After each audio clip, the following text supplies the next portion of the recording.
Hi viewers, அஸ்ஸலாமு அலைக்கும். Welcome back to RK's magic kitchen. வாங்க இன்றைக்கி தலப்பாக்கட்டி ஸ்டைலில் ஜீரக சம்பா அரிசி பிரியாணி எப்படி செய்யணும்னு பார்க்கலாம். 1 கிலோ ரைஸுக்கு என்னென்ன வேணும்னு நான் டிஸ்கிரிப்ஷன் பாக்ஸில் போடுறேன். இப்போ இதை நான் சொல்லிடுறேன்.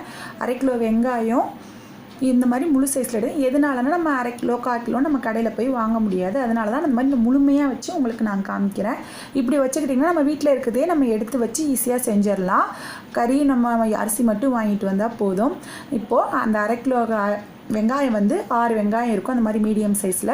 தக்காளி, தயிர் இதில் 350 ml ஊற்றணும். தக்காளி எப்படி ஒரு 5 தக்காளி எடுத்து வச்சுக்கோங்க 1/4 கிலோவுக்கு. இது ஜீரக சம்பா ரைஸ். இது வெங்காயம் போடும்போது இதை ஊற வச்சா போதும், கரெக்டாக இருக்கும். இப்போ இந்த வெங்காயம் பாருங்கள். இப்போ இது எல்லாத்தையும் நான் எப்படி கட் பண்ணுறதுன்னு நான் காமிக்கிறேன், பார்த்துக்கோங்க. இப்போது நான் புதினா தலை எடுத்து வச்சுருக்கிறேன். இதுக்கு தால்ச்சா தான் காம்பினேஷன். அது நான் இன்னும் நாளைக்கு அப்லோட் பண்ணுறேன். இப்போ புதினா தலையும் கொத்தமல்லி தலையும் ஒவ்வொரு கட்டு நான் எடுத்து வச்சுருக்கேன். இதையும் க்ளீன் பண்ணி வச்சுக்கலாம். பச்சை மிளகா பாருங்கள், நான் சின்ன அளவு இருக்கிறதுனால நான் ஒரு 18-20 பச்சை மிளகா எடுத்துருக்கேன். பெருசாக இருந்தால் கம்மி பண்ணிக்கோங்க. இதுக்கு நான் மிளகாத்தூள் கொஞ்சம் ஆட் பண்ணுவேன். நீங்கள் மிளகாத்தூள் ஆட் பண்ணாட்டியும் பரவாயில்ல. இப்போ வெங்காயம் லெமன் மீடியம் சைஸ் எடுத்து வச்சுருக்கேன். இது இஞ்சி பூண்டு 100 கிராம். பாருங்கள், இந்த லெவல் தான் இருக்கும், 100 கிராம் பார்த்துக்கோங்க. இந்த அளவு வீட்டில் இருந்தால் எடுத்து வச்சுக்கோங்க. பூண்டும் அதே மாதிரியே இந்த மாதிரி பெரிய பல்லாக இருந்துச்சுன்னா 3 பல் எடுத்துக்கோங்க. சின்னதாக இருந்துச்சுன்னா 4, 5, ரொம்ப சின்னதாக இருந்துச்சுன்னா அப்படிங்கிற மாதிரி நீங்கள் குவான்டிட்டி கூட்டிக்கோங்க.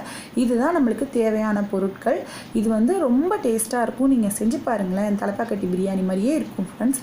இதுக்கு மெயின் மசாலான்னு பார்த்திங்கன்னா இந்த பட்டை, கிராம்பு, ஏலக்காய் தான் தலப்பாக்கட்டியோட சீக்ரெட் மசாலான்னு சொல்லுவாங்க. அது இப்போ பாருங்கள், இது பட்டை இந்த அளவுக்கு ஒரு மெல்லிதாக நீட்டமாக 20 பீஸ் எடுத்துக்கோங்க. சுருள் பட்டை, நம்ம கெட்டி பட்டையும் போடக்கூடாது, சுருள் பட்டை தான் போடணும். இதுக்கு கிராம்பு அதே மாதிரியே கிராம்பு ஒரு 18 எடுத்து வச்சுக்கோங்க. இந்த ஸ்மெல்லெல்லாம் உங்களுக்கு பிடிக்கணும்னா எல்லாத்துலேயும் கொஞ்சம் கொஞ்சம் கம்மி பண்ணிக்கோங்க. இது ஒரு 9 எடுத்து வச்சுருக்கிறேன். இதில் 20னா இதில் 18 அப்படிங்கிற மாதிரி எல்லாமே கம்மி. இப்போ 30%, 20%. நான் இந்த இதில் தான் நான் மெஷர்மெண்ட் பண்ணியிருக்கேன். ரைஸ் எடுத்து வச்சுருக்கேன். 5 கப் வந்திருக்கு எனக்கு. நான் இப்போ இதில் 1க்கு 1.5 மாதிரி தண்ணி வைப்பேன். ஏன்னா நம்ம கறியிலையும் நம்ம தண்ணி கொஞ்சம் ஊற்றி நம்ம வேக வைக்கிறதுனால கரெக்டாக இருக்கும். இப்போ ஆயில் பார்த்திங்கன்னா ஆயிலும் நெய்யும் நம்ம சரி எடுத்துக்கணும். 250 ml எடுத்துக்கணும். இப்போது இந்த கப்பு மெஷர்மெண்ட்டுங்கிறதுனால எனக்கு ஒரு கரெக்டாக இருக்குங்கிறதுனால எடுத்து வச்சுருக்கிறேன். இப்போ எல்லாம் அளவு தெரியாமல் கூட ஊற்றிடுவாங்க இல்லையா, இதில் ஊற்றினா கரெக்டாக இருக்கும்னு. தக்காளி இப்படி ரவுண்டாக நறுக்கிக்கங்க. அப்புறம் தாளிக்க பட்டை, கிராம்பு எடுத்துக்கோங்க. நெய், கொத்தமல்லி தலை, புதினா தலை நான் 2ஐயும் ஒன்றாவே போட்டிருக்கிறேன். இஞ்சி பூண்டு பேஸ்ட்டு எடுத்துக்கோங்க. நைஸாக அரைச்சிக்கோங்க இஞ்சி பூண்டு பேஸ்ட்டை. குக்கரில் ஃபஸ்ட்டு நம்ம நெய் ஊற்றுறோம். ஏன்னா மட்டன் பிரியாணினால நான் குக்கரில் செய்கிறேன். சிக்கன் பிரியாணினா சட்டியிலே தம் பண்ணிடலாம். நம்ம நெய் விட்டுக்கோங்க, ஆயில் விட்டுக்கோங்க. ஆயில் விட்டுட்டு பட்டை, கிராம்பு, ஏலக்காய் நம்ம ஒவ்வொன்று எடுத்துருக்கோம் இல்லைங்களா, அதை போட்டுக்கோங்க. இப்போது வெங்காயம் போட்டுக்கோங்க. வெங்காயம் போட்டு உப்பு போட்டு வதக்கங்க. இப்போது பச்சை மிளகாவும் போட்டுக்கோங்க. பச்சை மிளகாவும் போட்டு நல்லா வெங்காயம் நல்லா வதங்கணும். வதங்கினா தான் நம்ம மசால் கொடுக்கறதுக்கு நல்லாயிருக்கும். இந்த மாதிரி ப்ரௌன் கலரில் நம்ம வதங்கணும் வெங்காயம். அடுத்து நம்ம தக்காளி ரவுண்டாக கட் பண்ணியிருக்க தக்காளி போடலாம். ஏன்னா சின்னதாக நறுக்கி போட்டிங்கன்னா தக்காளி சாப்பாடு மாதிரி ஆயிரும்னு சொல்கிறதுனால இந்த மாதிரி ரவுண்டாக போட்டால் கொஞ்சம் நல்லாயிருக்கும். இப்போது கொத்தமல்லி தலை, புதினா தலை ஆட் பண்ணிக்கலாம். கொத்தமல்லி தலை, புதினா தலை நல்லா வதங்கினோடனே நம்ம அரைச்சி வச்சுருக்க அந்த பாருங்கள் நல்லா வதங்கிடுச்சு. இஞ்சி பூண்டு பேஸ்ட்டையும் போட்டுக்கலாம். அதில் பட்டை, கிராம்பு உங்களுக்கு அரைப்படலை, வாயில் தென்படுதுன்னா அது எல்லாத்தையும் தண்ணி ஊற்றி கொஞ்சம் நைஸாக பேஸ்ட் பண்ணிவிட்டு அதுக்கப்புறம் இஞ்சி பூண்டு போட்டு அரைச்சிங்கன்னா சீக்கிரம் நல்லா எல்லாமே சேமாக அரைப்பட்டுரும். இப்போ இஞ்சி பூண்டு போட்டும் நல்லா வதக்கணும்.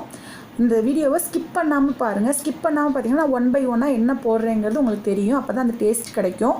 இப்போது இந்த மாதிரி தண்ணி வெங்காயம் நல்லா கருப்பு கலரில் வதங்கணும். அந்த பட்டை, கிராம்பு, இஞ்சி பூண்டு இப்போது மட்டன் போட்டுக்கோங்க.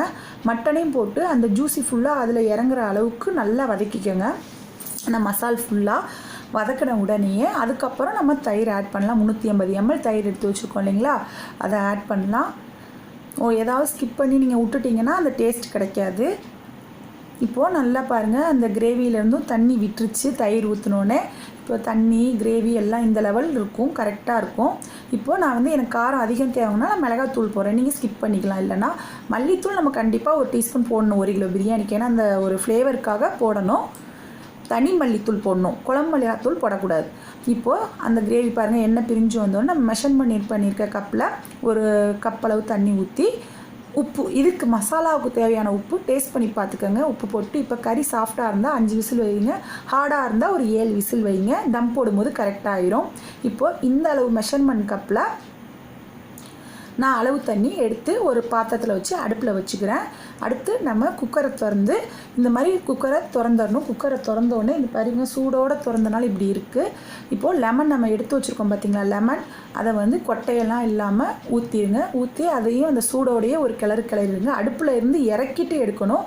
ஏன்னா தம்மில் நம்ம அடுப்பில் இருந்து இறக்கி தம்லேயே விட்டோம்னா அந்த வேர்வை தண்ணியெல்லாம் அதில் விட்டு நல்லா இருக்காது கறி. எந்த கறி குழம்பாக இருந்தாலும் உடனே திறந்துடணும். இப்போ திறந்து எடுத்து வச்சிடலாம். இப்போ பாருங்கள் அந்த தண்ணி அடுப்பில் வச்சுருக்க தண்ணியில் கொஞ்சமாக கேசரி பவுடர் போட்டு கிளறி விட்றேன். இது கொதிக்கட்டும். கொதிக்கோன்னு நம்ம கழுவி வச்சுருக்க ரைஸை இதில் போட்டுக்கலாம்.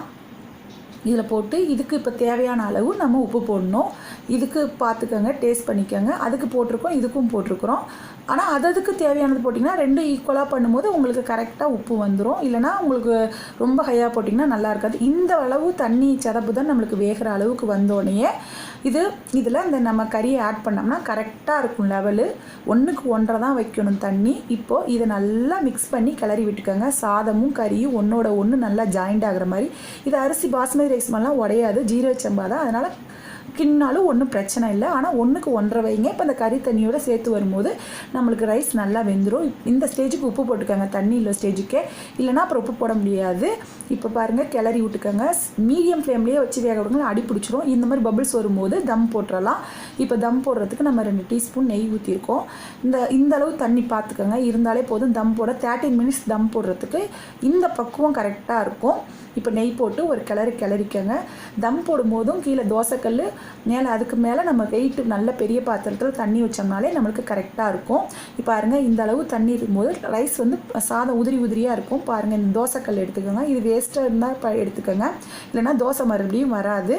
அதுக்கப்புறம் நம்ம மேலே பிரியாணி பதத்தை வச்சு மூடி போட்டு பெரிய அளவு தண்ணியை 30 மினிட்ஸ் கழிச்சுட்டு வந்தீங்கன்னா நம்ம பிரியாணி ரெடி. லைக் பண்ணுங்கள், சப்ஸ்கிரைப் பண்ணுங்கள், கீழே இருக்க பெல் பட்டன் கிளிக் பண்ணுங்கள். தேங்க்ஸ்.